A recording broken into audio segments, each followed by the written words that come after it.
Hi. അപ്പോൾ ഇന്ന് നമ്മൾ ക്ലാസ് സ്റ്റാർട്ട് ചെയ്യുന്നത് തിയറി പാർട്ടാണ്. തിയറി പാർട്ടിൽ നമുക്ക് ജസ്റ്റ് അതൊരു ഇൻട്രോ ആയിട്ട് സ്റ്റാർട്ട് ചെയ്യാം. അപ്പോൾ ഒരു ഇൻറ്റീരിയർ ഡിസൈനർ അല്ലെങ്കിൽ ഇൻറ്റീരിയർ ഡിസൈനിങ് എന്ന് പറയുന്ന സമയത്ത് നമുക്ക് മെയിനായിട്ട് ഓർത്തിരിക്കേണ്ട കാര്യം എന്താണെന്ന് വെച്ച് കഴിഞ്ഞാൽ, ഒരു ഇൻറ്റീരിയർ ഡിസൈനർ ഒരു സ്പേസ് ഡിസൈൻ ചെയ്യുമ്പോൾ അതിനെയാണ് നമ്മൾ ഇൻറ്റീരിയർ ഡിസൈനിങ് എന്ന് വിളിക്കുന്നത്.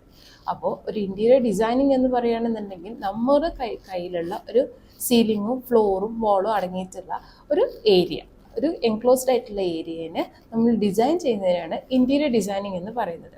അപ്പോൾ നമ്മൾ അതിൻ്റെ ഉള്ളിൽ വെറുതെ ഡിസൈൻ ചെയ്യാമെന്നല്ല, നമുക്ക് എന്താ പറയുക, നമുക്കൊരു ക്രിയേഷൻ ഉണ്ടാവും. ഒരു ഇൻറ്റീരിയർ ഡിസൈനർ ആയിരിക്കുന്ന സമയത്ത് ഒരു ഡിസൈനർ ആ ഒരു പ്രൊഫഷൻ പഠിച്ച ഒരാളാണ് എന്നുണ്ടെങ്കിൽ അദ്ദേഹത്തിന് അതിൻ്റേതായ ഒരു പ്രത്യേക ഒരു കഴിവുണ്ടായിരിക്കും, എങ്ങനെയൊക്കെ എന്തൊക്കെ ക്രിയേറ്റ് ചെയ്യണം. ഇപ്പോൾ ഒരു എക്സാമ്പിളായിട്ട് പറയുകയാണെങ്കിൽ, എനിക്ക് എൻ്റെ കയ്യിലൊരു ഒരു പ്ലെയിൻ റൂം തന്നു കഴിഞ്ഞു കഴിഞ്ഞാൽ അതിൽ ഞാൻ എന്തൊക്കെ കാര്യങ്ങൾ ക്രിയേറ്റ് ചെയ്യണം, അത് എങ്ങനെയൊക്കെ ഓർഗനൈസ് ചെയ്യണം എന്നതാണ് ഒരു ഇൻറ്റീരിയർ ഡിസൈനറുടെ മെയിൻ പേർപ്പസ് എന്ന് പറയുന്നത്. നമുക്ക് ഒരു സ്പേസ് കിട്ടുകയാണ്, ഒരു ഫ്ലോറും സീലിങ്ങും വാളും അടങ്ങിയിട്ടുള്ള ഒരു സ്പേസ് കിട്ടിയിട്ടുണ്ടെങ്കിൽ അതിൻ്റെ ഉള്ളിൽ ഓരോന്നും എങ്ങനെ ഓർഗനൈസ് ചെയ്യണം എന്നുള്ളത് ഒരു ഡിസൈനറാണ് തീരുമാനിക്കുന്നത്. ഒരു പ്ലെയിൻ റൂം തന്നിട്ട് എനിക്കൊരു ബെഡ്റൂം ആക്കണം എന്ന് പറഞ്ഞാൽ അവരുടെ ഡൈനിങ് ടേബിൾ സോഫ ഇട്ട് അതൊരു ബെഡ്റൂം ആവത്തില്ല. അതിൻ്റെ ഉള്ളിലേക്ക് വേണ്ട ബെഡ് കോട്ട് ആയിക്കോട്ടെ, വാർഡ്രോബ്സ്, അങ്ങനെ വേണ്ട എല്ലാ സാധനങ്ങളും കൃത്യമായിട്ട് ഏതൊക്കെ അളവിൽ ചെയ്യണം എന്നുള്ളത് ഒരു ഡിസൈനറാണ് ഡിസൈൻ ചെയ്യുന്നത്. അത് എവിടെയൊക്കെ എങ്ങനെ ഓർഗനൈസ് ചെയ്യണം എന്ന് തീരുമാനിക്കുന്ന ഒരു ഡിസൈനറാണ്. അപ്പോൾ ഇൻറ്റീരിയർ ഡിസൈനർ എന്ന് പറയുകയാണെന്നുണ്ടെങ്കിൽ creation and organization of elements in a space, in an architectural environmental space. ഇതിനെയാണ് നമ്മളൊരു interior designer and interior designing എന്ന് പറയുന്നത്.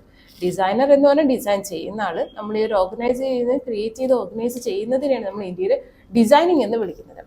നമുക്ക് മെയിനായിട്ട് ഒരു ഇൻറ്റീരിയർ ഡിസൈനർക്ക് വേണ്ട കുറച്ച് ക്യാരക്ടറുകളുണ്ട്.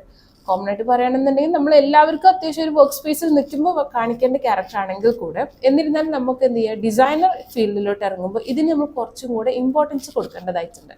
അതിൽ ഫസ്റ്റ് വണ്ണാണ് അപ്രിസിയേഷൻ ഓഫ് ബ്യൂട്ടി.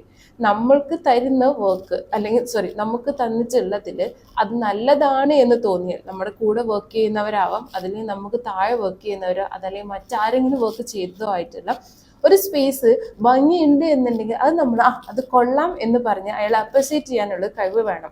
ഇനി അതിൽ നമ്മുടെ താഴെയുള്ളവരാണ് തരുന്നത് എന്ന് കരുതിയിട്ട് അയ്യോ ഇത് മോശമാണ്, അതല്ലെങ്കിൽ അത് കൊള്ളത്തില്ല എന്നൊറ്റ വാക്കിൽ പറഞ്ഞ് നമ്മൾ ഒരിക്കലും അവരെ തളർത്താൻ പാടില്ല.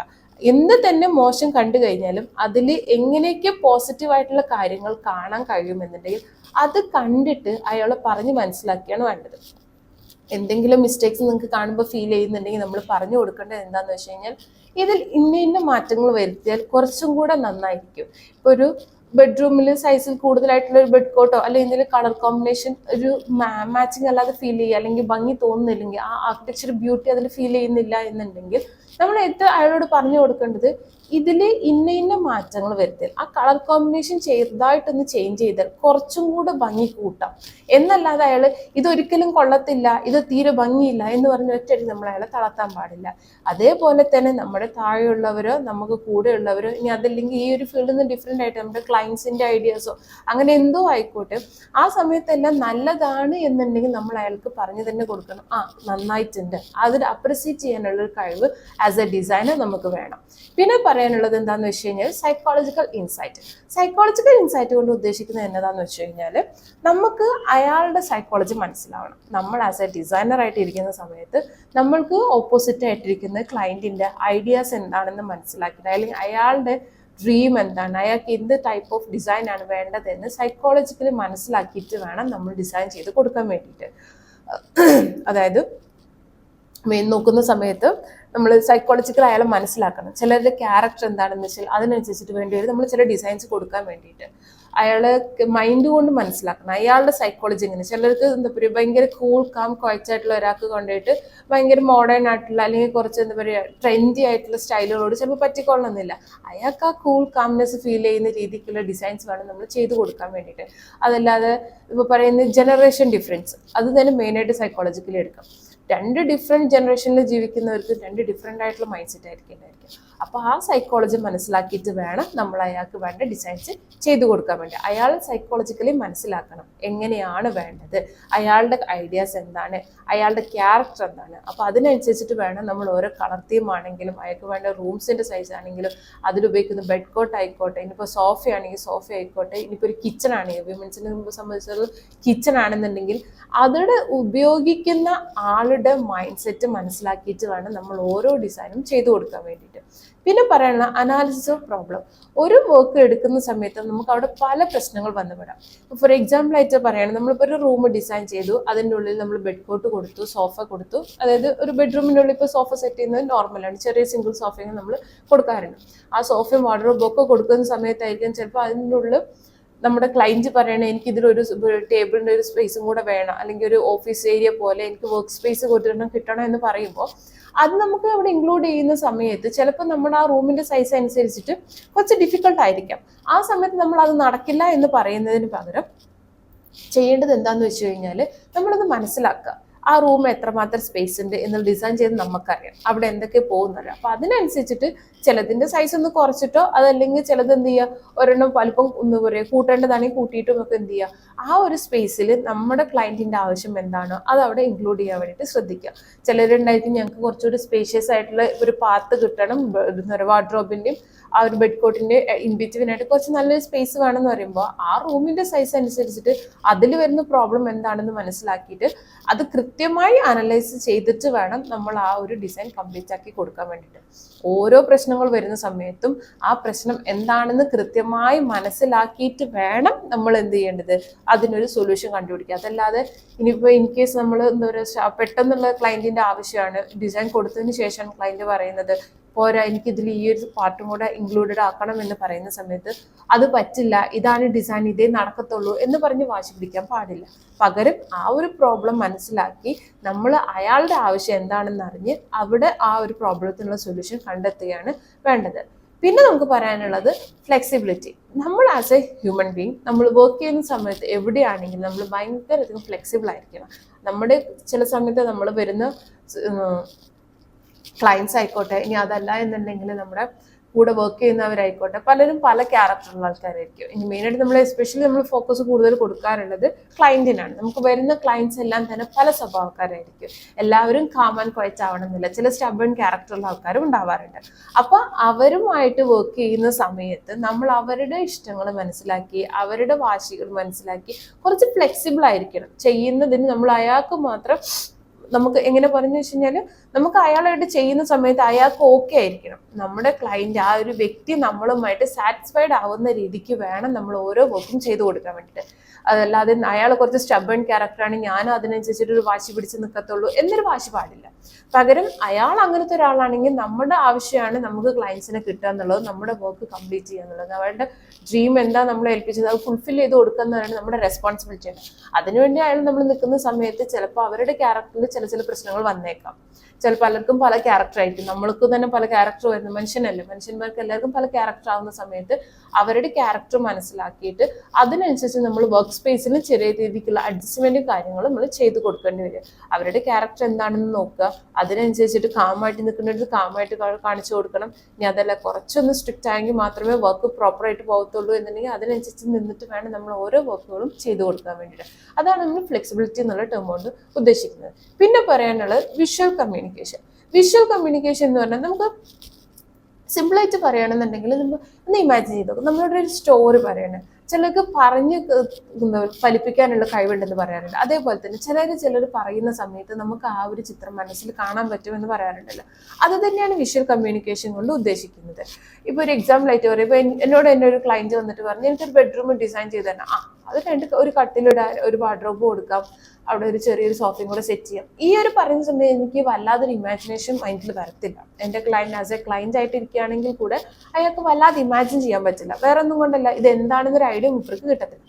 അതേ സ്ഥാനത്ത് നമ്മൾ വിഷ്വൽ കമ്മ്യൂണിക്കേഷൻ വഴി നമ്മൾ അയാളോട് പറഞ്ഞു കൊടുക്കുക, നമുക്ക് ഈ ഒരു റൂം സൈസ് അനുസരിച്ചിട്ട് ഒരു കിങ് സൈസിലുള്ള ഒരു ബെഡ് കോട്ട് കൊടുക്കാം, അതേക്ക് നമ്മൾ മാച്ച് ആവുന്ന രീതിക്ക് ഒരു വൈറ്റിൽ ഗോൾഡൻ കളറും ഒരു ബ്ലാക്കിൻ്റെ ചെറിയൊരു ലൈനിങ് കൂടെ കൊടുക്കുന്ന രീതിക്ക് അതിൻ്റെ വാൾസ് ചെയ്യാം. ഇനി എന്താ പറയുക വാർഡ്രോബ് ചെയ്യുന്ന സമയത്ത് ഇതിന് കോൺട്രാസ്റ്റ് കോൺട്രാസ്റ്റിംഗ് ആയിട്ടുള്ള കളറിൽ നല്ലൊരു വൈറ്റ് മിക്സ് ആവുന്ന രീതിക്ക് തന്നെ ആ ഒരു കളർ മാച്ചിങ് ആവുന്ന രീതിക്ക് വാർഡ്രോബ് ചെയ്യും. ഇനി അതിൻ്റെ ചെയ്തൊരു വളരെ കോൺട്രാസ്റ്റ് ആയിട്ടുള്ള വൈറ്റ് ആൻഡ് ഗോൾഡും ഒരു ബ്ലാക്കിന്റെ ഷെയ്ഡും വരുമ്പോൾ അതിലേക്ക് ഒരു ഡാർക്ക് മെറൂൺ അല്ലെങ്കിൽ ഡാർക്ക് ബ്രൗൺ ഷെയ്ഡിലുള്ള 2 കുഞ്ഞു സോഫ സിംഗിൾ സോഫ സൈഡിൽ സെറ്റ് ചെയ്ത് കൊടുക്കാം. ഒരു ചെറിയ റഗ് കൊടുക്കാം ഇറങ്ങുന്ന ഭാഗത്ത് തന്നെ. പിന്നെ ഒരു ഫ്ലവർ വേസ്, സെറാമിക്കിന്റെ ഒരു ഫ്ലവർ വേസ് ഒരു ചെറുത് ആ ഒരു ഡ്രസ്സിംഗ് ടേബിളിന്റെ മുകളിലായിട്ട് അറേഞ്ച് ചെയ്യാം. അങ്ങനെ പറയുന്ന സമയത്ത് നമുക്ക് ഓരോന്ന് ഇമാജിൻ ചെയ്യാൻ പറ്റും.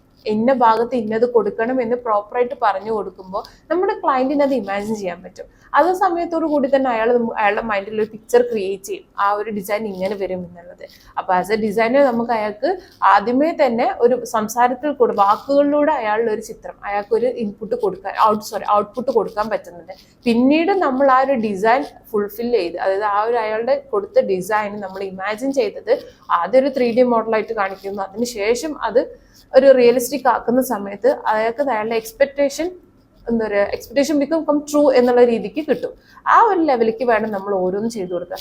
പിന്നെ വിഷ്വൽ കമ്മ്യൂണിക്കേഷന് പറ്റുന്ന മറ്റൊരു മെത്തേഡ് എന്ന് പറയുന്നത് നമ്മൾ ലൈവ് സ്കെച്ച് കൊടുക്കുക എന്നുള്ളതാണ്. അപ്പം ഇതേ പറയുന്ന പോലെ നമ്മൾ മൈൻഡിലായിട്ട് ക്രിയേറ്റ് ചെയ്യാൻ പറ്റുന്നില്ല എന്നുണ്ടെങ്കിൽ നമ്മളൊരു റഫ് പേപ്പറിൽ വെറുതെ ലൈൻ സ്കെച്ച് ആയിട്ട് പെൻസിൽ യൂസ് ചെയ്തിട്ട് പെന്നോ യൂസ് ചെയ്തിട്ട് നമ്മളൊരു ഇമാജിനേഷൻ എന്താ പറയുക മൈൻഡിൽ ക്രിയേറ്റ് ചെയ്യുന്നത് നേരെ പേപ്പറിലോട്ട് മാറ്റുക. വിഷ്വൽ കമ്മ്യൂണിക്കേഷൻ എന്ന് പറഞ്ഞാൽ എന്താണ്, വെറുതെ കൈ കൊണ്ട് നമ്മൾ പേപ്പറിൽ ഇങ്ങനെ വരച്ച് കാണിച്ചു കൊടുക്കുക. അപ്പോഴും ആ ഒരു ക്ലയന്റിന് കൃത്യമായ ഐഡിയ കിട്ടും എങ്ങനെയാണ് എൻ്റെ ആ ഒരു ഡിസൈൻ വരാൻ പോകുന്നത് എന്നുള്ളത്. അതാണ് വിഷ്വൽ കമ്മ്യൂണിക്കേഷൻ്റെ ഉദ്ദേശിക്കുന്നത്. പിന്നെ വർക്കിംഗ് വിത്ത് ഡൈവേഴ്സ് പീപ്പിൾ എന്ന് പറയുമ്പോൾ നമ്മൾ നേരത്തെ ഫ്ലെക്സിബിൾ ആയിരിക്കണം എന്ന് പറയുന്ന പോലെ തന്നെ നമ്മൾ വർക്ക് ചെയ്യുന്നത് എല്ലാവരും തന്നെ എപ്പോഴും ഒരേ ക്യാരക്ടറും ഒരേ എബിലിറ്റി ഉള്ള ആൾക്കാരുടെ കൂടെ ആയിരിക്കില്ല. ചിലർക്ക് വർക്ക് എബിലിറ്റി കൂടുതലായിരിക്കാം, പക്ഷെ അത് സ്ഥാനത്ത് തന്നെ അയാൾക്ക് അവരുടെ ക്യാരക്ടർ വളരെ മോശമാവാം. അല്ലെങ്കിൽ ചില നേരെ ഓപ്പോസിറ്റ്, വർക്ക് ചെയ്യാനായിട്ട് വലിയൊരു ഐഡിയ ഉണ്ടാവില്ല, പക്ഷെ അയാളുടെ ക്യാരക്ടർ കൊണ്ട് പിടിച്ചു നിന്ന് പോകാറുണ്ട്.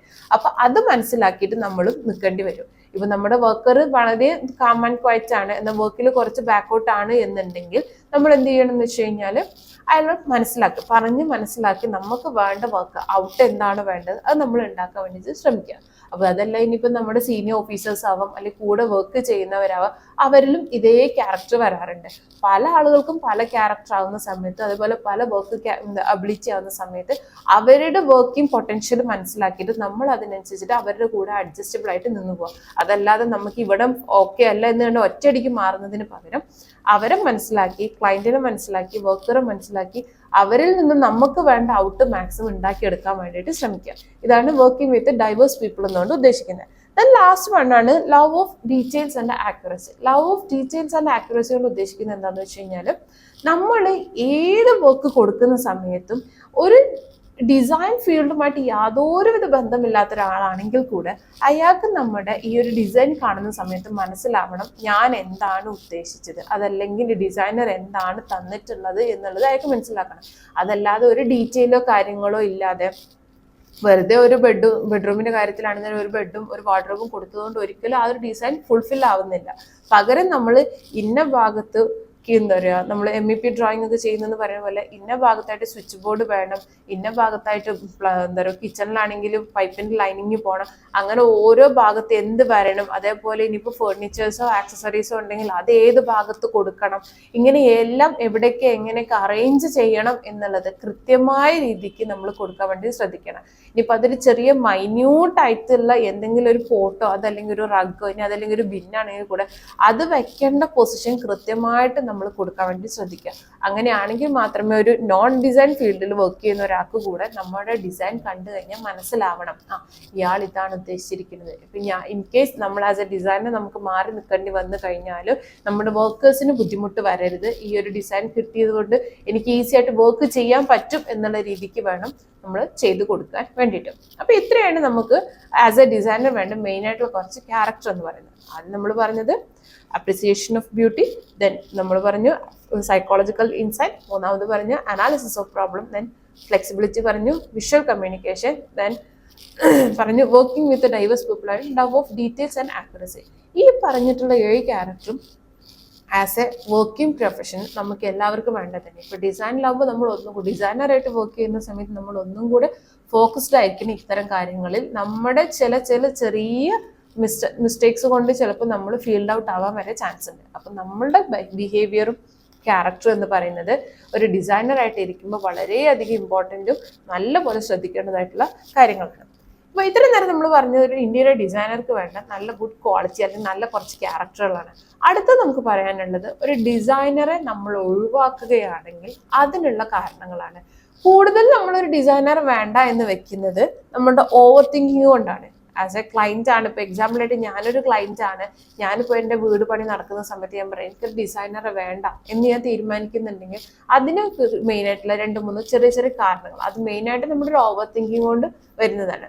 ഒന്നുകിൽ നമുക്ക് തോന്നും എൻ്റെ ബഡ്ജറ്റിൽ കൂടുതലായിട്ട് ചിലപ്പോൾ എൻ്റെ ഡിസൈനർ എനിക്ക് ബഡ്ജറ്റ് പറയും. ഫോർ എക്സാമ്പിൾ, ഞാനൊരു വീട് പണി നടത്തുന്ന ആ സമയത്ത് എനിക്ക് തോന്നുകയാണ് എനിക്കൊരു 3 ലക്ഷമാണ് എൻ്റെ ഇന്റീരിയറിനുള്ള ബേസിക് ആയിട്ട് ഞാൻ കണ്ടുവച്ചിട്ടുള്ള ബഡ്ജറ്റ്. പക്ഷെ നമ്മൾ ഡിസൈനർ തിരയുന്ന സമയത്ത് ഏറ്റവും നല്ല വർക്ക് ചെയ്യുന്ന ഏത് ഡിസൈനറാണോ അയാളെ തന്നെ തിരഞ്ഞു പിടിച്ച് നമ്മൾ ചെയ്യാൻ നോക്കും. അപ്പൊ അയാൾ ചെയ്ത വർക്കൊക്കെ വെച്ചിട്ട് നമ്മൾ നോക്കുന്ന സമയത്ത് നമ്മൾ മനസ്സിലാക്കുന്നത് ഇയാൾ ചെയ്ത വർക്കുകളെല്ലാം തന്നെ 4 ലക്ഷം 5 ലക്ഷം ഇൻക്രീസ് 10 ലാഖിൻ്റെ ഒക്കെ വർക്കുകളാണ് എന്നുണ്ടെങ്കിൽ അപ്പോൾ നമ്മൾ ചിന്തിക്കുക എൻ്റെ കയ്യിലാകെ ഇത്രയേ ഉള്ളൂ, എൻ്റെ ബഡ്ജറ്റ് ഇത്രയാണ്. അപ്പോൾ ഇതിലോട്ട് അയാളെ ഞാൻ ഇൻവോൾവ് ചെയ്യിച്ചു കഴിഞ്ഞാൽ അയാളെ ഓഫ്കോഴ്സ് തീർച്ചയായിട്ടും അയാൾ എന്ത് ചെയ്യും, എൻ്റെ പറഞ്ഞ ബഡ്ജറ്റിൽ കൂടുതലായിട്ട് എൻ്റെ വർക്ക് പോകും.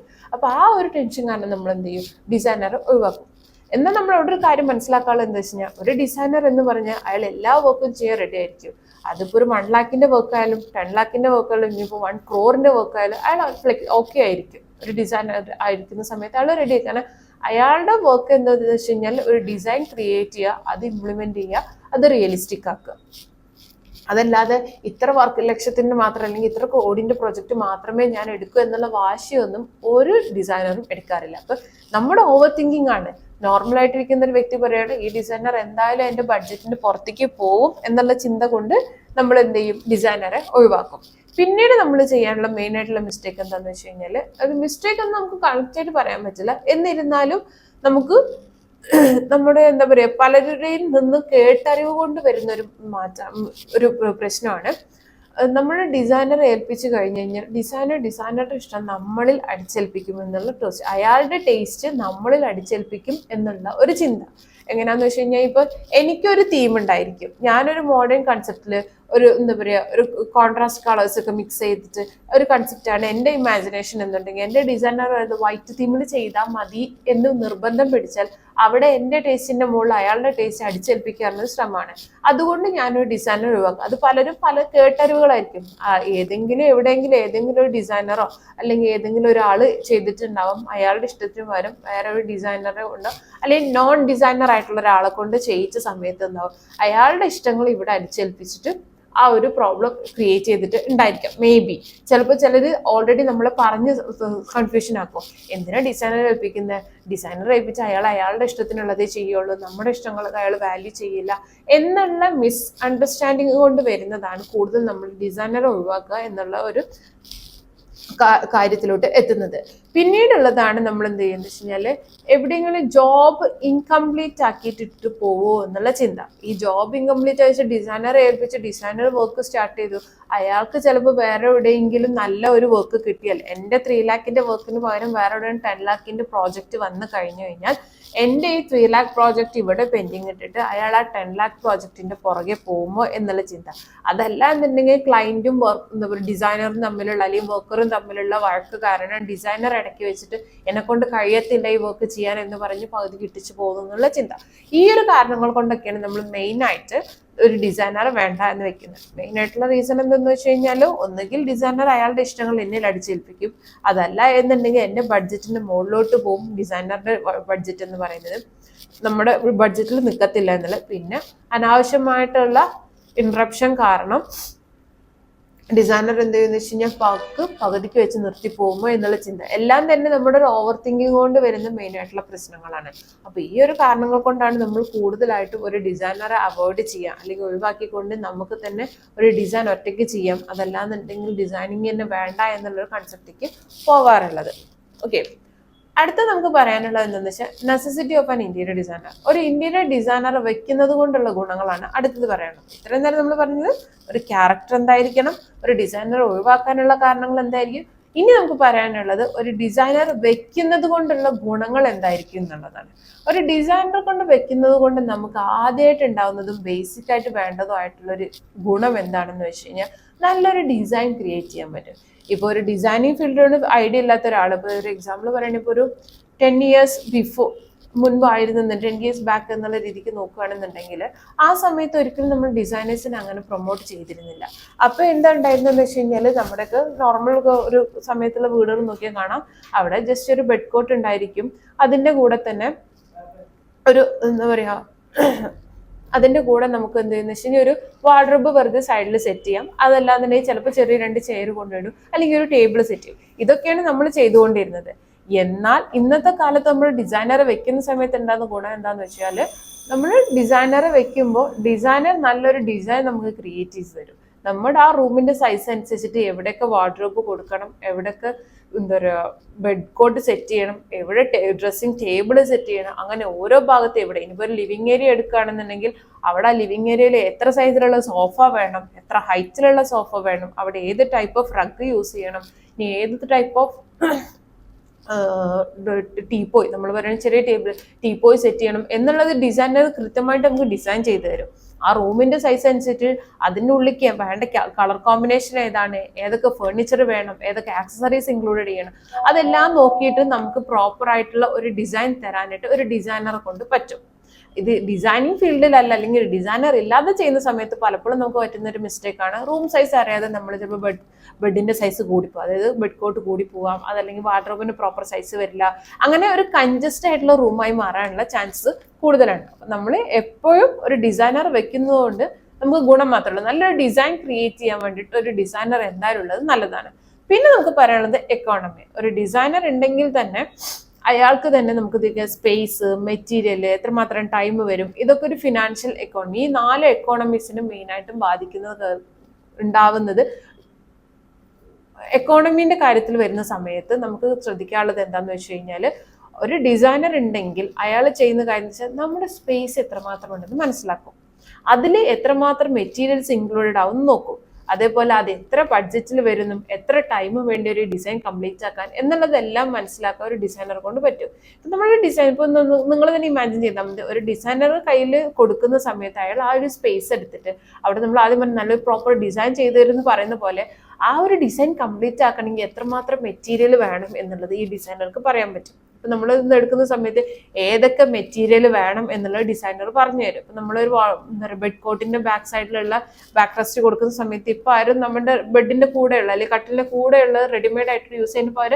എക്സ്ട്രാ നമ്മൾ എന്ത് ചെയ്യും, വേറെ എന്തെങ്കിലും മെറ്റീരിയൽ റെക്സിനോ അല്ലെങ്കിൽ വേറെ എന്തെങ്കിലും ക്ലോത്ത് വെച്ചിട്ട് ബാക്ക് സൈഡ് ഡിസൈൻ ചെയ്യാം. അപ്പം അവിടെ വുഡ് കൊടുക്കണോ, ഇനി അതോ റെക്സിൻ കൊടുക്കണോ, അതിൽ വേറെ ഏതെങ്കിലും ക്ലോത്ത് കൊടുക്കണോ, അതിൽ തന്നെ ഏത് കളർ കോമ്പിനേഷൻ കൊടുക്കണം എന്നൊക്കെ തീരുമാനിക്കാൻ ഒരു ഡിസൈനറെ കൊണ്ട് പറ്റും. അപ്പോൾ ഒരു മെറ്റീരിയലിന്റെ എക്കോണമി, അത് എത്രമാത്രം സ്പേസ് എടുക്കുന്നു, ഈ ഒരു വർക്ക് കംപ്ലീറ്റ് ചെയ്യാൻ എത്ര ടൈം എടുക്കും എന്നുള്ളതെല്ലാം തീരുമാനിക്കാൻ ഡിസൈനറെ കൊണ്ട് പറ്റും. ഒരു ഡിസൈൻ ചെയ്യുന്ന സമയത്ത് തന്നെ ആ ഡിസൈനർക്ക് മനസ്സിലാവും അത് എത്ര ടൈമിലാണ് ചെയ്യാൻ പറ്റുക, എത്ര മെറ്റീരിയൽ നമുക്ക് അതിന് യൂസ് ചെയ്യണം, അല്ലെങ്കിൽ ഏതൊക്കെ മെറ്റീരിയൽ നമ്മൾ യൂസ് ചെയ്യണം, അതുപോലെ അത് എത്ര സ്പേസ് വേണം, ആ ഓരോന്ന് ചെയ്ത് തീരുമ്പോഴേക്ക് അഡ്ജസ്റ്റ് ആവുമോ, അതോ സ്പേസ് കൂടുതൽ കിട്ടുമോ എന്നതൊക്കെ ഒരു ഡിസൈനിങ്ങിൽ തന്നെ നമുക്ക് കാണിച്ചു തരാനായിട്ട് സാധിക്കും. പിന്നെ വരുന്നതാണ് ബഡ്ജറ്റ് കൺട്രോൾ. ഞാൻ ആദ്യമേ പറഞ്ഞായിരുന്നു, ഒരു ഡിസൈനർ നമ്മൾ ഒഴിവാക്കുകയാണെങ്കിൽ ബഡ്ജറ്റിൽ നിന്ന് പുറത്ത് പോകുന്നുള്ള ചിന്ത കൊണ്ടാണ് ഡിസൈനർ ഒഴിവാക്കാറുള്ളത്. എന്നാൽ ശരിക്കും പറഞ്ഞാൽ ബഡ്ജറ്റ് കൺട്രോൾ ചെയ്ത് ചെയ്യാനായിട്ട് ഒരു ഡിസൈനർ കൊണ്ട് മാത്രമേ പറ്റൂ. ഇപ്പൊ നിങ്ങളൊന്ന് ഇമാജിൻ ചെയ്യാം, നമ്മളിപ്പോൾ ഒരു ഡിസൈനർ വെച്ച് ഡിസൈൻ ചെയ്യുന്ന സമയത്ത് അയാൾ നമുക്ക് പറഞ്ഞുതരും ഇത്ര മെറ്റീരിയൽ വേണം, ഇന്ന മെറ്റീരിയൽസ് യൂസ് ചെയ്തിട്ട് വേണം വർക്ക് ചെയ്യാൻ വേണ്ടിയിട്ടെന്ന്. ഇതേ സ്ഥാനത്ത് ഇപ്പം നമ്മൾ ഒരു നോൺ ഡിസൈനിങ് ഫീൽഡിലുള്ള ഒരാളെ ഇപ്പോൾ എത്രയൊക്കെ വർഷങ്ങളുടെ പഴക്കമുണ്ട് അല്ലെങ്കിൽ പുതിയതാണെങ്കിൽ കൂടെ നമ്മൾ ചിലപ്പോൾ ചില ആശാരിമാരൊക്കെ പറയുന്ന സമയത്ത് അവരാണ് ഇപ്പോൾ നമ്മുടെ ഒരു വാർഡ്രോബ് കാര്യങ്ങൾ ഡിസൈൻ ചെയ്യുക, അതല്ലാന്നുണ്ടെങ്കിൽ ഫേർണിച്ചറും കാര്യങ്ങളും എടുക്കുമ്പോൾ അയാളോട് നമ്മൾ എനിക്ക് ഇന്ന റൂമിക്ക് ഇന്ന സാധനം വേണം എന്ന് പറയുമ്പോൾ അയാളുടെ ഒരു ഏകദേശ കണക്ക് വർഷങ്ങളായിട്ട് ചെയ്തു വരുന്ന ആ ഒരു ഏകദേശ കണക്ക് വെച്ചിട്ട് ഏതെങ്കിലുമൊക്കെ ഒരു മെറ്റീരിയൽ വെച്ചിട്ടാവും ചെയ്യുക. അത് ചിലപ്പോൾ നമ്മൾ അയാൾ പറയും നല്ല ക്വാളിറ്റി മെറ്റീരിയൽ തന്നെ ആയിക്കോട്ടെ എന്ന് പറഞ്ഞിട്ട് ഓവർ എക്സ്പെൻസീവ് ആയിട്ടുള്ള മെറ്റീരിയൽസ് യൂസ് ചെയ്യാം. ആ സമയത്ത് നമ്മുടെ ബഡ്ജറ്റ് നമ്മുടെ കയ്യിൽ നിന്ന് പോകും. അതേസമയത്ത് ഒരു ഡിസൈനർ ആവുന്ന സമയത്ത് നമ്മുടെ ബഡ്ജറ്റ് എത്രയാണ് നമ്മൾ പറയുമ്പോൾ അതിനനുസരിച്ച് നമ്മുടെ ബഡ്ജറ്റ് എത്രയാണെന്ന് മനസ്സിലാക്കി ഏത് ടൈപ്പ് മെറ്റീരിയൽ യൂസ് ചെയ്യണം എന്നുള്ളത് ഡിസൈനർ തീരുമാനിക്കും. ഇപ്പൊ ജിപ്സം ബോർഡിൽ ചെയ്യേണ്ടതാണെങ്കിൽ ജിപ്സം ബോർഡിൽ ചെയ്യണം, പ്ലൈവുഡിൽ ചെയ്യേണ്ടതാണെങ്കിൽ പ്ലൈവുഡിൽ ചെയ്യണം. അതിന്റെ രണ്ടിന്റെയും റേറ്റ് മനസ്സിലാക്കി ആ ഒരു റീജിയനിലുള്ള എൻവയോൺമെന്റ് എന്താണെന്ന് മനസ്സിലാക്കി, അല്ലെങ്കിൽ അവിടുത്തെ ക്ലൈമറ്റ് എങ്ങനത്തെ മനസ്സിലാക്കി എല്ലാം നോക്കിയിട്ട് വേണം നമ്മൾ ഓരോ മെറ്റീരിയൽ ചൂസ് ചെയ്യാൻ. ഇപ്പൊ നമ്മൾ ശ്രദ്ധിച്ചാൽ മതി, ചില സമയത്ത് നമുക്ക് വരുന്ന ഒരു വെഡിതത്തിൽ പോകുന്ന ഒരു കാര്യമാണ് ഈ ജനലിന്റെ വാതിലും ചീർക്കൽ വരുന്നത്. അതേപോലെ നമ്മളൊരു പ്രോപ്പർ ആയിട്ടുള്ളത് നോക്കാതെ കിട്ടുന്ന മരം വെച്ച് ചെയ്യുമ്പോഴാണ് ഈ കാര്യങ്ങൾ വരുന്നത്. അതേപോലെ ഭയങ്കര മോയ്സ്ചർ കണ്ടന്റ് വരുന്ന രീതി സ്ഥലത്താണെങ്കിൽ നമ്മൾ അവിടെ കൊണ്ടുപോയിട്ട് പ്ലൈവുഡിൽ ഇന്റീരിയർ ചെയ്യുന്ന സമയത്ത് ആ പ്ലൈവുഡ് പെട്ടെന്ന് ഡാമേജ് ആവാനുള്ള ചാൻസസ് കൂടുതലാണ്.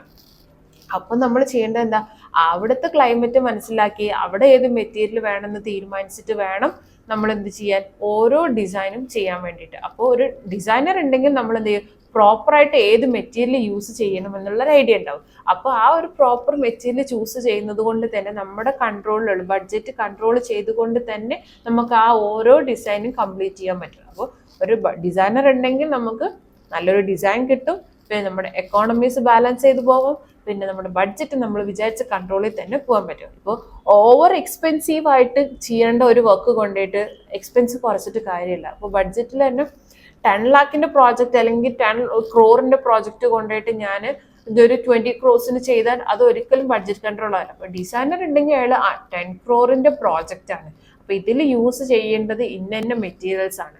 അത് മനസ്സിലാക്കിയിട്ട് വേണം നമ്മൾ ഓരോ മെറ്റീരിയലും ചൂസ് ചെയ്ത് കൊടുക്കാൻ വേണ്ടിയിട്ട്. അതേപോലെ തന്നെ ഇത്ര ടൈമിനുള്ളിൽ തീർത്തെങ്കിൽ മാത്രമേ ആ ഒരു ഡിസൈനർക്ക് ആ ഒരു ക്ലയന്റ് വിചാരിച്ച ബഡ്ജറ്റിൽ നമുക്ക് തീർക്കാൻ പറ്റും. നമ്മളിപ്പോൾ ഒരു വർക്ക് 10 ദിവസം കൊണ്ട് തീർക്കേണ്ട പ്രോജക്റ്റ് നമ്മളതൊരു 20 ദിവസമാക്കിയാൽ നമ്മൾക്ക് മെറ്റീരിയലിന്റെ പ്രൈസ് മാത്രം നോക്കിയാൽ പോരാ, നമുക്ക് വർക്കേഴ്സിന് കൊടുക്കേണ്ട എമൗണ്ട് ഉണ്ട്, അവരുടെ സാലറി വരുന്നുണ്ട്. അപ്പൊ ആ ഒരു എമൗണ്ട് നമ്മൾ എന്ത് ചെയ്യും, ദിവസക്കൂലിക്കാവും മിക്കവാറും വർക്കേഴ്സും വർക്ക് ചെയ്യുന്നത്. അപ്പൊ ആ സമയത്ത് നമ്മളിത് ശ്രദ്ധയില്ലാതെ 10 days തീർക്കേണ്ട വർക്ക് 20 days, ഇപ്പൊ നമ്മുടെ നാട്ടിൽ തന്നെ എന്താ ആശാരിമാരൊക്കെ പറയും 10 ദിവസം കൊണ്ട് പണി തീർക്കാൻ 20 ദിവസമായ ദിവസത്തേക്കുള്ള കൂലി നമ്മൾ എക്സ്ട്രാ കൊടുക്കണം. ഓക്കെ, അപ്പൊ ആ സമയം നമ്മൾ ശ്രദ്ധിക്കേണ്ടത് എന്താന്ന് വെച്ച് കഴിഞ്ഞാൽ ബഡ്ജറ്റ് കൺട്രോൾ ചെയ്ത് പോകണമെങ്കിൽ ഒരു ഡിസൈനർ മസ്റ്റ്. കാരണം ഡിസൈനർ ആദ്യമേ പ്ലാൻ ചെയ്യും, ഇത്ര ദിവസം കൊണ്ട് ഈ പ്രോജക്റ്റ് തീരും, ഈ വർക്ക് ഇത്ര ദിവസം കൊണ്ട് തീരും എന്ന് അയാൾ കണക്കാക്കിയിട്ടുണ്ട്. ആ കറക്റ്റ് ദിവസത്തിനുള്ളിൽ തീർത്ത് കൊടുക്കേണ്ടത് ഡിസൈനറുടെ റെസ്പോൺസിബിലിറ്റി ആയതുകൊണ്ട് അയാൾ എന്തെങ്കിലും കൃത്യമായ ദിവസത്തിൽ തന്നെ ചെയ്തു കൊടുക്കും. അപ്പൊ നമ്മുടെ ബഡ്ജറ്റ് നമ്മൾ വിചാരിച്ച കൺട്രോളിൽ തന്നെ പോകും. ഓക്കെ, പിന്നെ നമുക്ക് പറയാനുള്ളത് സെലക്ഷൻ ആണ്. ഒരു ഇന്റീരിയർ ഡിസൈനർ നമുക്ക് ഏത് ഡിസൈൻ വേണം എന്നുള്ളത് സെലക്ട് ചെയ്യാനായിട്ട് നന്നായിട്ട് ഹെൽപ്പ് ചെയ്യും. ഇപ്പോൾ ഓരോ പീരിയഡിൽ ഓരോ ഡിസൈൻസ് ആയിരിക്കും. ഇപ്പോൾ കുറച്ച് കാലമായിട്ട് ഒരു ഫ്ലാറ്റ് റൂഫിന്റെ ട്രെൻഡ് ആയിരുന്ന സമയത്ത് ഇപ്പോൾ കുറച്ച് കാലമായിട്ട് ഒരു സ്ലോപ്പ് റൂഫ് ട്രെൻഡായി. ഇപ്പോൾ അതേ സ്ഥലത്ത് ഇപ്പോൾ ഫ്ലാറ്റ് റൂഫും മിക്സ്ഡ് ആയിട്ട് ഒരു കണ്ടംപററി സ്റ്റൈലും അങ്ങനെ പല ഡിസൈനും കാര്യങ്ങളും വരുന്നുണ്ട്. അപ്പോൾ ആ ഒരു പീരിയഡ് മനസ്സിലാക്കി ആ പീരിയഡിന് പറ്റിയ ഡിസൈൻ ഏതാണെന്ന് തിരിച്ചറിഞ്ഞ് അത് നമുക്ക് പറ്റുന്ന ഡിസൈൻ ആണോ എന്നും കൂടെ മനസ്സിലാക്കി ഏത് പീരിയോഡിക് സ്റ്റൈൽ വേണം എന്നുള്ളത് തീരുമാനിക്കാൻ വേണ്ടിയിട്ട് ഒരു ഡിസൈനറെ കൊണ്ട് പറ്റും. പിന്നെ നമുക്ക് പറ്റിയ റൈറ്റ് ഹൗസ് ഏതാണ്, അതായത് ഇപ്പോൾ എങ്ങനെയാന്ന് വെച്ച് കഴിഞ്ഞാൽ നിങ്ങളിപ്പോൾ നമ്മളൊരു ക്ലയന്റ് ആയിരിക്കുന്ന സമയത്ത് നമ്മളൊരു ഡിസൈനറോട് പറയണേ എനിക്കൊരു വീട് വേണം എന്ന് പറഞ്ഞാൽ ചിലർക്ക് നല്ല കാം ആൻഡ് ക്വയറ്റ് തീമിൽ ഒരു നേച്ചറുമായിട്ട് കണക്ഷൻ വരുന്ന രീതിക്കുള്ള തീം വേണ്ട ഒരാളത്തെ അയാളെ കൊണ്ട് സിറ്റി സ്റ്റൈൽ ഇട്ട് കൊടുത്തു കഴിഞ്ഞാൽ ഒരിക്കലും മാച്ച് ആവില്ല. അപ്പൊ അയാൾക്ക് ആ ഒരു നേച്ചറിന്റെ സ്റ്റൈൽ കിട്ടണം എന്നുണ്ടെങ്കിൽ ആ ഒരു സ്റ്റൈൽ മനസ്സിലാക്കി ഏത് ടൈപ്പ് വീടാണ് അയാൾക്ക് വേണ്ടതെന്ന് മനസ്സിലാക്കിയിട്ട് ഡിസൈൻ ചെയ്യാൻ ഒരു ഡിസൈനറെ കൊണ്ട് വരുമ്പോൾ നല്ലൊരു വീട് ഡിസൈൻ എടുക്കാനും അത് ഏത് പീരിയോഡ് സ്റ്റൈലിലുള്ളത് എടുക്കണം എന്ന് തീരുമാനിക്കും ഒരു ഡിസൈനറെ കൊണ്ട് പറ്റും. പിന്നെ പറയാനുള്ളത് സെലക്ഷൻ ഓഫ് പ്രൊഫഷണൽസ് ആണ്. സെലക്ഷൻ ഓഫ് പ്രൊഫഷണൽസ് എന്ന് പറഞ്ഞാൽ വലിയ ബിൽഡിങ്സ്, നമ്മൾ ചെറിയ റെസിഡൻഷ്യൽ ബിൽഡിങ്ങിൽ നിന്ന് മാറി വലിയ ബിൽഡിങ്സ് ഇമാജിൻ ചെയ്യും. അതല്ലെങ്കിൽ വലിയൊരു കൺസ്ട്രക്ഷൻ നടക്കുന്ന സമയത്ത് അവിടെ ഏതൊക്കെ പ്രൊഫഷണൽസ് വേണം വർക്ക് ചെയ്യാൻ വേണ്ടിയിട്ട് എന്നുള്ളത് ഡിസൈനർക്ക് തീരുമാനിക്കാൻ പറ്റും. ഇപ്പൊ ഞാനൊരു എന്താ പറയുക 10 floor ഒക്കെ ബിൽഡിംഗ് എടുത്തു. ആ സമയത്ത് എനിക്ക് മനസ്സിലാവുന്നത് അവിടെ ഒരു സേഫ്റ്റി എഞ്ചിനീയർ മസ്റ്റ് ആണ്, അതേപോലെ ഇലക്ട്രിക്കൽ എഞ്ചിനീയർ വേണം, ഇനിയിപ്പോൾ പ്ലംബിങ്ങും കാര്യം നോക്കുക അതിൻ്റെതായ എഞ്ചിനീയേഴ്സ് വേണം, ഒരു സിവിൽ എഞ്ചിനീയർ വേണം. അപ്പൊ ഏതൊക്കെ പ്രൊഫഷൻ അതേ സ്ഥാനത്ത് ഇപ്പൊ എനിക്ക് ചെറിയൊരു റെസിഡൻഷ്യൽ ബിൽഡിങ്ങിന്റെ വർക്ക് വരുന്ന സമയത്ത് എനിക്ക് ഈ പറയുന്ന സേഫ്റ്റി എഞ്ചിനീയറും മറ്റോ ആവശ്യമില്ല. അവിടെ എനിക്ക് മെയിനായിട്ട് വേണ്ട ഒരു സിവിൽ എഞ്ചിനീയറും ഇനി ഒരു ഇലക്ട്രിക്കൽ എഞ്ചിനീയറും ഇനി വേണമെങ്കിൽ പ്ലംബിങ്ങിന്റെ കാര്യം നോക്കാൻ വേറൊരു പ്രൊഫഷണൽ ആയിട്ടുള്ള ഒരാളെയും കൂടെ വെച്ചാൽ മാത്രം മതി. ആ സമയത്ത് എനിക്ക് അവിടെ സേഫ്റ്റി എഞ്ചിനീയറെ കൊണ്ട് ഇറക്കേണ്ട ഒരു ആവശ്യം വരുന്നത്. അപ്പോൾ ഞാൻ ചെയ്യുന്ന പ്രൊജക്റ്റ് ഏതാണ്, അതല്ലാന്നുണ്ടെങ്കിൽ നമ്മുടെ ക്ലയന്റ് എങ്ങനത്തതാണ്, അവരുടെ വർക്ക് ഏതാണെന്ന് മനസ്സിലാക്കി അവിടേക്ക് വേണ്ട പ്രൊഫഷണൽസ് ഏതൊക്കെയാണെന്ന് തീരുമാനിച്ച് ഡിസൈനർ കൊണ്ടുവരും. കാരണം ഡിസൈനർ ഡിസൈൻ ചെയ്യുമ്പോൾ തന്നെ അയാൾ ചെയ്തിട്ടുണ്ടാവും അതിൽ ഫയർ ആൻഡ് സേഫ്റ്റിന്റെ ഇത് വരുന്നുണ്ട്, അപ്പൊ അതിന് വേണ്ട പ്രൊഫഷൻ വേണം, ഇലക്ട്രിക്കൽ ആയിട്ടുള്ളത് വരുന്നുണ്ട്, അപ്പൊ അതിന്റെ പ്രൊഫഷൻ വേണം. പിന്നെ ഒരു കൺസ്ട്രക്ഷൻ നടക്കുകയാണ്, അവിടെ സിവിൽ എഞ്ചിനീയേഴ്സ് വേണം, അത് സ്ട്രക്ചറിൽ വേണമെങ്കിൽ അത് നോക്കിയിട്ട് ഏത് ടൈപ്പ് വേണ്ടതാണെന്ന് തീരുമാനിക്കാൻ ഒരു ഡിസൈനറെ കൊണ്ട് പറ്റും. പിന്നെ നമുക്ക് പറയാനുള്ളത് ഏതൊക്കെ കോൺട്രാക്ടേഴ്സ് ആൻഡ് സപ്ലയേഴ്സ് വേണം. നമുക്കിപ്പോൾ ഒരു ചെറിയ റെസിഡൻഷ്യൽ ബിൽഡിങ്ങിന് വേണ്ട മെറ്റീരിയൽസ് പോരല്ലോ ഒരു വലിയ കൺസ്ട്രക്ഷൻ നടക്കുന്ന സമയത്ത്. അപ്പൊ ഈ ചെറിയ റെസിഡൻഷ്യലിൽ വേണ്ട മെറ്റീരിയൽസ് ഏതൊക്കെയാണെന്ന് മനസ്സിലാക്കി അവിടേക്ക് വേണ്ട കുറഞ്ഞ ക്വാണ്ടിറ്റിയിലുള്ളത് സപ്ലൈ ചെയ്ത് കൊടുക്കാനായിട്ട് അതിനനുസരിച്ചിട്ടുള്ള സപ്ലൈസിന് നമ്മൾ പ്രൊവൈഡ് ചെയ്യണം. അതേ സ്ഥാനത്ത് നമ്മൾ വലിയൊരു കൊമേഴ്ഷ്യൽ ബിൽഡിങ്ങിന്റെ സ്ട്രക്ചർ പണി നടക്കുന്ന സമയത്ത് അവിടേക്ക് വേണ്ട സപ്ലൈസ് ഡിഫറെന്റ് ആണ്. അവിടെ ഉപയോഗിക്കുന്ന മെറ്റീരിയൽസിന്റെ ക്വാണ്ടിറ്റി വ്യത്യാസമുണ്ടാവും. അപ്പോൾ ഏതൊരു കോൺട്രാക്ടേഴ്സ് അല്ലെങ്കിൽ ഏതൊക്കെ സപ്ലയേഴ്സ് വേണം എന്നുള്ളത് തീരുമാനിക്കാൻ ഒരു ഡിസൈനർ കൊണ്ട് പറ്റും. പിന്നെ അതേപോലെ തന്നെ നമ്മൾ പറയുകയാണെന്നുണ്ടെങ്കിൽ നമ്മുടെ ബഡ്ജറ്റിനെ വെച്ച് നോക്കുമ്പോൾ ഒരു 20 crore അല്ലെങ്കിൽ 10 crore ഒരു പ്രോജക്റ്റ് നടക്കുന്ന സമയത്ത് അവിടേക്ക് വേണ്ട സപ്ലൈസും അവിടേക്ക് വേണ്ട മെറ്റീരിയൽസും ഡിഫറെന്റ് ആയിരിക്കും. അതേ സ്ഥാനത്ത് ഒരു 10 lakh ഒരു 30 to 50 lakhs ഉള്ളിലുള്ള ഒരു പ്രോജക്റ്റ് ആണെങ്കിൽ അതിൻ്റെ ഉള്ളിലേക്ക് വരുന്ന മെറ്റീരിയൽസിന്റെ ക്വാണ്ടിറ്റിയും ക്വാളിറ്റിയും ഒക്കെ ഡിഫറെന്റ് ആയിരിക്കും. അപ്പൊ അത് മനസ്സിലാക്കിയിട്ട് ഏത് ടൈപ്പ് കോൺട്രാക്ടർ വേണം അതല്ലെങ്കിൽ ഏത് ടൈപ്പ് സപ്ലയർ വേണം എന്ന് തീരുമാനിക്കാൻ ആസ് എ ഡിസൈനർ കൊണ്ട് പറ്റും. പിന്നെ നമുക്ക് വേണ്ടത് ഏത് മെറ്റീരിയൽ, നമ്മളെപ്പോഴും പറഞ്ഞത് ഏത് മെറ്റീരിയൽ വേണം, ഏതൊക്കെ ആക്സസറീസ് വേണം എന്ന് തീരുമാനിക്കാനും ഒരു ഡിസൈനർ കൊണ്ട് പറ്റും. ആദ്യമേ പറഞ്ഞ പോലെ നമ്മൾ ഏത് മെറ്റീരിയൽസ് യൂസ് ചെയ്തിട്ടാണ് ഡിസൈൻ ചെയ്യുന്നതെന്ന് സെലക്ട് ചെയ്യാനായിട്ട് ഡിസൈനർ വേണം. അതേപോലെ ഏതൊക്കെ ആക്സസറീസ്, ഇപ്പോൾ ട്രഡീഷണൽ വാല്യൂസിൽ പോകുന്ന ഒരു ബിൽഡിങ്ങിൽ കൊണ്ടുപോയിട്ട് മോഡേൺ കൺസെപ്റ്റിലുള്ള സോഫയും മോഡേൺ കൺസെപ്റ്റിലുള്ള ഫേർണിച്ചേഴ്സോ അല്ലെങ്കിൽ ആക്സസറീസോ കൊടുത്താൽ അത് ഒരിക്കലും ഒരു സക്സസ്ഫുൾ ഡിസൈൻ ആവത്തില്ല. ഏതൊക്കെ കണ്ടംപററി മിക്സ് ഡിസൈൻ എന്ന് പറഞ്ഞാലും ഒരു ട്രഡീഷണൽ മോഡേണും കൂടെ ഒറ്റ ടൈമിൽ മിക്സ് ചെയ്ത് കഴിഞ്ഞാൽ ചിലപ്പോൾ അത് നമ്മുടെ ഡിസൈൻ ഫ്ലോപ്പിക്ക് മാത്രമേ പോകത്തുള്ളൂ. ഇപ്പൊ നമ്മളൊരു 4 കെട്ട് വീടിന്റെ ഒരു സ്റ്റൈലിൽ ചെയ്ത് വീടിന്റെ ഉള്ളിൽ കൊണ്ടുപോയിട്ട് വെറുതെ കുറെ റെക്സിന്റെ കുറെ മൾട്ടി കളറുള്ള സോഫയൊന്നും സെറ്റ് ചെയ്ത് ആ ഒരു ഭംഗി കിട്ടണമെന്നില്ല. അതിലേക്ക് അതിൻ്റെതായ കളർ കോമ്പിനേഷനുള്ള ഇനിയിപ്പോൾ ഒരു ആന്റിക് ഡിസൈനിൽ വരുന്ന ആക്സസറീസ് ഒക്കെ കൊടുത്ത് അതിനനുസരിച്ചുള്ള ഫേർണിച്ചേഴ്സ് കൊടുത്ത് അതങ്ങനെ ചെയ്തെങ്കിൽ മാത്രമേ നമുക്ക് ആ ഒരു ഡിസൈന് സക്സസ്ഫുൾ ഡിസൈനായിട്ട് മാറത്തുള്ളൂ.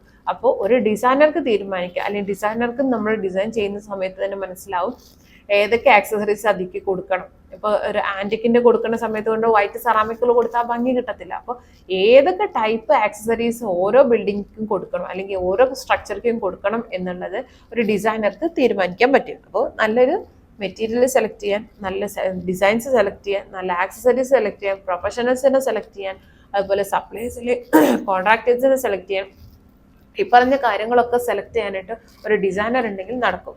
നമ്മൾ ഡിസൈനർ വെക്കുമ്പോൾ എന്തായാലും മസ്റ്റായിട്ടും വേണം എന്ന് നമ്മൾ ആഗ്രഹിക്കുന്ന കാര്യങ്ങൾ എടുക്കാൻ വേണ്ടിയിട്ട് ഒരു ഡിസൈനർ ഉണ്ടെങ്കിൽ സാധിക്കും. അല്ലാത്ത പക്ഷം നമുക്ക് നമ്മൾ വിചാരിച്ച പോലെ ഡിസൈൻസ് മുന്നോട്ട് കൊണ്ടുപോകാൻ പറ്റിക്കൊള്ളണം എന്നില്ല. പിന്നെ നമുക്ക് പറയാനുള്ളത് ഒരു ഡിസൈനർ വെക്കുന്നത് കൊണ്ട് തന്നെ ആവശ്യമില്ലാത്ത ഒരുപാട് കാര്യങ്ങൾ ഒഴിവാക്കാൻ പറ്റും. മെയിനായിട്ട് നമുക്ക് കൺഫ്യൂഷൻസ്, നമ്മളൊരു ഡിസൈനർ ഇല്ലാതെ വെറുതെ ഒരാളെ കൊണ്ട് ചെയ്യിക്കുന്ന സമയത്ത് ചിലപ്പോൾ നമുക്ക് സംശയങ്ങൾ വന്നു പോവാം. ആ ഒരു ബെഡ് കോട്ട് സൈസ് കൂട്ടണോ, ഇനിയിപ്പോൾ അപ്പം നമ്മൾ ഒന്ന് വർക്കർ പറയാം കൂട്ടണമെങ്കിൽ കൂട്ടാം, അതിന് കുറയ്ക്കണമെങ്കിൽ കുറയ്ക്കാം. അങ്ങനെ അയാൾ നമ്മളുടെ കൺഫ്യൂഷൻ അനുസരിച്ച് വീണ്ടും നമ്മൾ കൺഫ്യൂസ്ഡ് ആക്കത്തുള്ളൂ. ഒരു ഡിസൈനർ ഉണ്ടെങ്കിൽ അയാൾ ആദ്യമേ പറയും വേണ്ട, ആ ഒരു റൂമിക്ക് ആ സൈസാണ് പാകം, അപ്പൊ അത് കൂട്ടിക്കഴിഞ്ഞാൽ നമുക്ക് ഇത്ര സ്പേസ് വേസ്റ്റ് ആവും, അല്ലെങ്കിൽ ഇത്ര സ്പേസ് നമുക്ക് കൺജസ്റ്റ് ആയി പോകും ആ റൂമിൽ. അതല്ല ഇത്ര സ്പേസ് കുറച്ച് കഴിഞ്ഞാൽ അല്ലെങ്കിൽ ആ ഒരു സൈസ് കുറച്ച് കഴിഞ്ഞാൽ നമുക്ക് വരാൻ പോകുന്നത് എന്താണെന്ന് വെച്ച് കഴിഞ്ഞാൽ നമ്മുടെ യൂസേജ് ഇപ്പോൾ ഒരു 3-4 കുട്ടികൾക്ക് കിടക്കാനുള്ള റൂമിൽ കൊണ്ടുപോയിട്ട് ഒരു 2 അടിന്റെ 3 അടിന്റെ കട്ടിൽ എന്നൊക്കെ പറയണല്ലേ കുറഞ്ഞ സൈസിലുള്ള വീതി കുറഞ്ഞ കട്ടിലിട്ട് കഴിഞ്ഞാൽ നമുക്ക് ഒരിക്കലും അത് അക്സെപ്റ്റബിൾ അല്ല, അല്ലെങ്കിൽ നമുക്കത് യൂസ്ഫുൾ ആവത്തില്ല. അപ്പൊ നമ്മൾ എന്ത് ചെയ്യേണ്ടി വരും, നമ്മൾ ഡിസൈനർ ആദ്യമേ പറയാം വേണ്ട, ഇന്ന നമ്മുടെ പേർപ്പസ് ഇന്നതല്ലേ, ആ പേർപ്പസിന് വേണ്ടിയിട്ടുള്ള റൂമല്ല, അപ്പൊ ഇത്ര സൈസിൽ ഇരുന്നോട്ടെ എങ്കിൽ മാത്രമേ നമുക്കത് യൂസ്ഫുൾ ആവത്തുള്ളൂ എന്ന് പറഞ്ഞിട്ട് നമുക്ക് നമ്മുടെ ആവശ്യമില്ലാത്ത കൺഫ്യൂഷൻസ് ഒഴിവാക്കാം. പിന്നെ ഇതേപോലെ തന്നെ മിസ്റ്റേക്സുകൾ ഒഴിവാക്കാം. ഇങ്ങനെ വരുന്ന കൺഫ്യൂഷൻസ് പോലെ തന്നെയുള്ള മിസ്റ്റേക്സ്, നമ്മളിപ്പോൾ ആരുടെയും വാക്ക് കേട്ടിട്ട് ആവശ്യമില്ലാതെ ഒരു സൈസിന് റൂമിൻ്റെ ഉള്ളിൽ ആവശ്യമില്ലാത്ത ഫർണിച്ചേഴ്സ് ഇൻക്ലൂഡഡ് ആക്കിയാൽ സ്പേസ് കുറേ നഷ്ടമാവും. അപ്പോൾ ആ ഒരു മിസ്റ്റേക്ക് നമുക്ക് ഒഴിവാക്കാം. ഡിസൈനർ ഉണ്ടെങ്കിൽ പ്രോപ്പർ ഡിസൈൻ ഉണ്ടായിരിക്കും. ആ പ്രോപ്പർ ഡിസൈൻ ഉണ്ടാകുമ്പോൾ ആ ഡിസൈൻ അനുസരിച്ച് മാത്രമേ ഡിസൈൻ കംപ്ലീറ്റ് ആക്കത്തുള്ളൂ, നമ്മൾ റിയലിസ്റ്റിക് ആക്കത്തുള്ളൂ. അപ്പോൾ നമുക്ക് എന്ത് ചെയ്യാം, ആ ഒരു വർക്കിൽ ആവശ്യമില്ലാത്ത പലതും നമുക്ക് ഒഴിവാക്കി കൊടുക്കാൻ പറ്റും. പിന്നെ elimination of obstacles and unwanted furniture, നമ്മൾ ഇത്രയും നേരം പറഞ്ഞ് സെയിം ആസ് നമുക്ക് ഫർണിച്ചർ ആവശ്യമില്ലാത്തതുണ്ടെങ്കിൽ ഒഴിവാക്കാം, ആവശ്യമില്ലാത്ത കൺഫ്യൂഷൻസ് ഒഴിവാക്കാം, അൺവാണ്ടഡ് ആയിട്ടുള്ള ഒബ്സ്റ്റക്കിൾസ് ഒഴിവാക്കാം. അതേപോലെ മിസ്റ്റേക്കുകളൊക്കെ കുറേയൊക്കെ കുറയ്ക്കാൻ വേണ്ടിയിട്ട് നമ്മളെ കൊണ്ട് ഒരു ഡിസൈനർ ഉണ്ടെങ്കിൽ സാധിക്കും. കൺക്ലൂഡ് ചെയ്ത് പറയുകയാണെന്നുണ്ടെങ്കിൽ ഒരു ഡിസൈനർ ഉണ്ടെങ്കിൽ നമുക്ക് നല്ലത് മാത്രമേ സംഭവിക്കാനുള്ളൂ. അതല്ലാതെ നമുക്ക് ഒരിക്കലും നമ്മുടെ വർക്ക് ഒരിക്കലും മോശമാവത്തില്ല.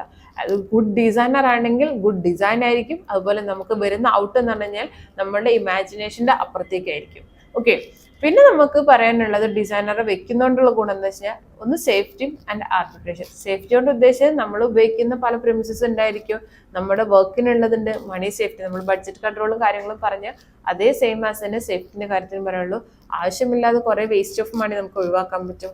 അതേപോലെ തന്നെ നമ്മുടെ വർക്കിന് സേഫറായിട്ട് തന്നെ നടത്താൻ പറ്റും. കാരണം ഒരു ഡിസൈനർ ഉണ്ടെങ്കിൽ അയാൾ ഇടയ്ക്കിടയ്ക്ക് വന്നാണ് ചെക്ക് ചെയ്തുകൊണ്ട് നമുക്ക് തീരുമാനിച്ചു തരും ഇന്ന കാര്യങ്ങൾ ഒഴിവാക്കണം എന്ന് പറയുമ്പോൾ തന്നെ നമുക്ക് ആ വർക്ക് സേഫറായിട്ട് മുന്നോട്ട് കൊണ്ടുപോകാൻ പറ്റും. നമ്മൾ ഉപയോഗിക്കുന്ന എക്യുപ്മെന്റ്സും കാര്യങ്ങളും നീറ്റ് ആൻഡ് ക്ലിയർ ആയിട്ട് കൊണ്ടുപോകാൻ ഒരു ഡിസൈനർ ഉണ്ടെങ്കിൽ അയാൾ പറയും അൺവാണ്ടഡ് ആയിട്ടുള്ള എക്യുപ്മെന്റ്സ് കാര്യങ്ങൾ ഇവിടെ ആവശ്യമില്ലാത്ത അപ്പോൾ റിമൂവ് ചെയ്ത് പോയി കഴിഞ്ഞാൽ നമുക്ക് എന്ത് ചെയ്യാം, വർക്ക് സ്പേസും സേഫറായി കിട്ടും, നമ്മുടെ പ്രെമിസസും സേഫറായിട്ട് തന്നെ കിട്ടും. ദെൻ ലാസ്റ്റ് ആണ് ആർബിട്രേഷൻ. ആർബിട്രേഷൻ കൊണ്ട് ഉദ്ദേശിക്കുന്നത് അനാവശ്യമായിട്ടുള്ള ജഡ്ജ്മെന്റിലാവുന്നത്. നമുക്കുണ്ടായിരിക്കും നമ്മുടെ നാട്ടിൽ തന്നെ പല ആളുകളും നമുക്കൊരു വർക്ക് നടക്കുന്നതിനിടയിൽ ഇവരുടെ വക വന്നിട്ട് അത് അങ്ങനെ ചെയ്താൽ നന്നായിരുന്നു, ഇത് ഇങ്ങനെ ചെയ്താൽ മതിയായിരുന്നു, അങ്ങനെ ജഡ്ജ്മെന്റിലാവും. അപ്പൊ നമുക്കും തന്നെ കൺഫ്യൂഷനാണ്. ഒരു ഡിസൈനർ ഉണ്ടെങ്കിൽ ഡിസൈനർ ആദ്യമേ പറഞ്ഞുതരും ആ ഒരു സാധനം ഇവിടെ ഇൻക്ലൂഡഡ് ആക്കി കഴിഞ്ഞാൽ നമ്മുടെ ഡിസൈൻ കംപ്ലീറ്റ് ഫ്ലോപ്പ് ആവും, അതല്ലെങ്കിൽ ഇന്ന ബുദ്ധിമുട്ടുകൾ വരും. ആ കാര്യം ആദ്യമേ പറഞ്ഞു കൊടുക്കുന്നുണ്ട്. അനാവശ്യമായിട്ടുള്ള ഒരു ആർബിട്രേഷൻ കൺഫ്യൂഷൻസ് അല്ലെങ്കിൽ ജഡ്ജ്മെന്റിൽ ആവുന്നത് നമുക്ക് ഒഴിവാക്കാൻ. അവരുടെ ഓരോ ജഡ്ജ്മെന്റിൽ വരുന്ന സമയത്ത്, അവരുടെ ഓരോ ഒപ്പീനിയൻ വരുന്ന സമയത്ത് നമുക്ക് നമ്മുടെ ക്ലയന്റിനോട് പറഞ്ഞു കൊടുക്കാം വേണ്ട, അത് ഇൻക്ലൂഡ് ആക്കി കഴിഞ്ഞു കഴിഞ്ഞാൽ നമുക്ക് ഇന്ന പ്രശ്നങ്ങൾ വരും. അതേ സമയത്ത് ഇൻക്ലൂഡ് ചെയ്യാൻ പറ്റുന്നതാണെങ്കിൽ നമ്മൾ പറയാം അത് നമുക്ക് ആഡ് ചെയ്ത് കൊടുക്കാൻ പ്രശ്നമില്ല, അതൊന്നും കൂടെ എൻഹാൻസ് ചെയ്യും, ബ്യൂട്ടി എൻഹാൻസ് ചെയ്യും, ആർക്കിടെക്ചർ ബ്യൂട്ടി ഒന്നും കൂടെ എൻഹാൻസ് ചെയ്യുമെന്ന് പറഞ്ഞു കൊടുക്കാൻ പറ്റും. അപ്പൊ അങ്ങനെയുള്ള ആവശ്യമില്ലാത്ത ആർബിട്രേഷൻസ് ചിലർ പറയുന്ന അവരുടെ അവിടെ അങ്ങനെ കാണിച്ചു, ഇവിടെ ഇന്നത് ഉണ്ടാക്കി, അതുകൊണ്ട് നമുക്ക് ഇതിൻ്റെ ഉള്ളിൽ ആഡ് ചെയ്തോട് വയ്ക്കും. അത് പലപ്പോഴും പലർക്കും പറ്റുന്നൊരു മിസ്റ്റേക്കാണ്. ഒരു ഡിസൈനറെ ചിലർ ഫോഴ്സ്ഫുള്ളി ചെയ്യാറുണ്ട്. ഒരു ഡിസൈൻ ഒരു വീടിൻ്റെ ഉള്ളിൽ ഒരേ ഡിസൈൻ ഫോളോ ചെയ്യേണ്ട ഭാഗത്താണെന്നുണ്ടെങ്കിൽ അവിടെ കൊണ്ടുപോയിട്ട് പലതും കൂടെ മിക്സ് ചെയ്ത് കഴിഞ്ഞാൽ അത് മിക്സ് ഡിസൈനും അല്ല, എന്നാൽ നല്ലൊരു ഡിസൈനും അല്ലാത്ത രീതിക്ക് കംപ്ലീറ്റ് ഫ്ലോപ്പ് ആവുന്ന രീതിക്ക് പോകാറുണ്ട്. അപ്പം നല്ലൊരു ഡിസൈൻ മെയിൻറ്റെയിൻ ചെയ്ത് പോകണം എന്നുണ്ടെങ്കിൽ അനാവശ്യമായ ജഡ്ജ്മെന്റിൽ ഒഴിവാക്കണമെങ്കിൽ ഒരു ഡിസൈൻ ഉണ്ടെങ്കിൽ നടക്കും. പിന്നത്തെ എന്താണെന്ന് വെച്ച് കഴിഞ്ഞാൽ നമ്മുടെ ക്ലയന്റും കോൺട്രാക്ടറും തമ്മിലുള്ള ആർബിട്രേഷൻ നമ്മൾ എപ്പോഴും ഉള്ളതാണ്. ക്ലയന്റിന് അവരവരുടെ ഒപ്പീനിയൻസ് എപ്പോഴും പറഞ്ഞുകൊണ്ടേയിരിക്കും. വേറൊന്നും കൊണ്ടല്ല, അവരുടെ ഡ്രീം പ്രോജക്റ്റ് ആയിരിക്കാം അത്. അപ്പൊ അത് റിയലിസ്റ്റിക് ആവുന്ന സമയത്ത് അവർക്ക് കുറെ കൺഫ്യൂഷൻസ് ഉണ്ട്. ഇപ്പൊ നമുക്ക് തന്നെ എന്തെങ്കിലും ഒരു സംഭവം കിട്ടുക എന്ന് പറയുമ്പോൾ നമ്മൾ കുറെ ചോദ്യങ്ങൾ ചോദിച്ചുകൊണ്ടിരിക്കും. അതെങ്ങനെയായിരിക്കും, അങ്ങനെ ആയിരിക്കും, നമ്മൾ ഭയങ്കരമായിട്ട് എക്സൈറ്റഡ് ആയിരിക്കും. ആ എക്സൈറ്റ്മെന്റ് കാരണം നമ്മൾ ചിലർ എന്ത് ചെയ്യും, ഭയങ്കര റൂഡായിട്ട് ബിഹേവ് ചെയ്യും. അപ്പോൾ കോൺട്രാക്ടർമാരായിട്ട് എന്തിനാ എത്ര മെറ്റീരിയൽ കൊണ്ടുവന്നത്, ഈ മെറ്റീരിയലിന്റെ അവൈലബിലിറ്റി ഇല്ലല്ലോ, അതില്ലല്ലോ, ഇതില്ലല്ലോ എന്ന് പറഞ്ഞിട്ട് direct client and contractor connection വരുന്ന സമയത്ത് ഭയങ്കര പ്രശ്നങ്ങൾ വരാറുണ്ട്. അപ്പൊ അത് ഒഴിവാക്കാൻ ഡിസൈനർ ഉണ്ടെങ്കിൽ സ്വാഭാവികമായിട്ടും ഡിസൈനറോടായിരിക്കും നമ്മുടെ ക്ലയന്റ് ആദ്യം കോൺടാക്ട് ചെയ്യുക, ഇന്ന പ്രശ്നങ്ങൾ ഉണ്ടല്ലോ എന്നറിയാം. അപ്പൊ കോൺട്രാക്ടറുമായിട്ട് നമ്മൾ എന്ത് ചെയ്യും, ഡിസൈനർ ആയിരിക്കും കണക്ട് ചെയ്യുക. ആ സമയത്ത് നമുക്ക് രണ്ടുപേരും ഇൻബിറ്റ്വീൻ ഒരു മീഡിയേറ്റർ ആയിട്ട് വർക്ക് ചെയ്യുന്ന സമയത്ത് നമുക്ക് എന്ത് ചെയ്യാം, അനാവശ്യമായിട്ടുള്ള ആർബിട്രേഷൻ ഒഴിവാക്കാം. അതല്ല ഡയറക്റ്റ് ഇവരാണ് കമ്മ്യൂണിക്കേഷൻ വരുന്നതെന്നുണ്ടെങ്കിൽ രണ്ടുപേരും വലിയ പ്രൊഫഷണൽ ആയിരിക്കണമെന്നില്ല. അപ്പൊ അതിൻ്റെതായ ക്ലാഷും കാര്യങ്ങളും വരും. അപ്പോൾ ഒരു ഡിസൈനർ ഉണ്ടാവുന്ന സമയത്ത് എപ്പോഴും നല്ലത് മാത്രമേ സംഭവിക്കാനുള്ളൂ. അപ്പോൾ കൺക്ലൂഡ് ചെയ്ത് പറയാൻ നമുക്ക് ഒന്നും കൂടെ ഷോർട്ടാക്കിയിട്ട് പറഞ്ഞുതരാം. ഒരു ഡിസൈനർ ഉണ്ടെങ്കിൽ ഉണ്ടാവുന്ന ഗുണങ്ങൾ, അല്ലെങ്കിൽ ഒരു ഡിസൈനറിന്റെ നെസസിറ്റി എന്ന് വെച്ചാൽ നല്ലൊരു ഡിസൈൻ ഉണ്ടാക്കാൻ ഹെൽപ്പ് ചെയ്യും, നമുക്ക് വേണ്ട ബഡ്ജറ്റ് കൺട്രോൾ ചെയ്യാനായിട്ട് ഹെൽപ്പ് ചെയ്യും, ആർബിട്രേഷൻ ഒഴിവാക്കാൻ പറ്റും, നമ്മുടെ എക്കോണമി ബാലൻസ് ചെയ്യാൻ പറ്റും, ഏതൊക്കെ മെറ്റീരിയൽ എന്തൊക്കെ സംഭവങ്ങൾ സെലക്ട് ചെയ്യണം എന്നുള്ളത് എടുക്കാനായിട്ട് ഹെൽപ്പ് ചെയ്യും, ആൻഡ് നമ്മുടെ സേഫ്റ്റി, നമ്മുടെ പ്രിമിസസിനും വർക്കിനും വേണ്ട എല്ലാ സേഫ്റ്റിയും കാര്യങ്ങളും മെയിൻറ്റെയിൻ ചെയ്ത് കൊണ്ടുപോകാൻ വേണ്ടിയിട്ടും ഒരു ഡിസൈനർ ഹെൽപ്പ് ചെയ്യും. അപ്പോൾ ഇത്രയാണ് നമുക്കൊരു ഇന്റീരിയർ ഡിസൈനിങ് അല്ലെ ഡിസൈനർക്ക് ഒരു മെയിനായിട്ട് ശ്രദ്ധിക്കേണ്ടതും അതിൻ്റെതായ ആവശ്യങ്ങളും വരുന്നത്. ഓക്കെ, ബാക്കി നമുക്ക് നെക്സ്റ്റ് ക്ലാസ്സിലാക്കാം. Thank you. മതി, നിർത്തിക്കോടാ.